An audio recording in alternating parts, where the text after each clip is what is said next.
And behind WIBC News. Fred Heckman is not only a familiar voice. Fred has been the WIBC News Director for more than 3 decades. Been here 32 years and haven't progressed a dime's worth. In reality, Fred is a respected newsman. Awards for his news team can be found throughout the station, and he's also respected by his listeners, many of whom have grown up with him on the radio. I feel very fortunate in that, yes. There are lots of people who say they're my friend. That I've been there in the kitchen with them while they're eating breakfast for many, many years. Let's go down to Fred's real office, the WIBC newsroom. If you find any of the schools that are going to carry it live, let me know and I'll crank that into it. Each morning, he structures half-hourly newscasts with the help of his team. Your kidnapping card. All right.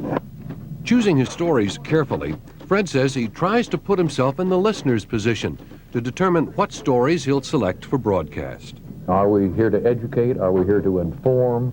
Are we here to entertain? And I guess there's got to be a combination of all. WIBC, it's 8 o'clock. Good morning. Radio Indiana. WIBC, Indianapolis. President Bush today addresses the nation's school kids.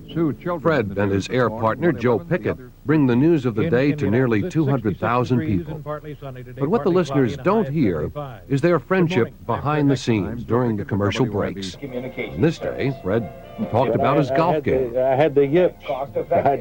I'd keep rearing my head up and dribble that ball down about 10 feet.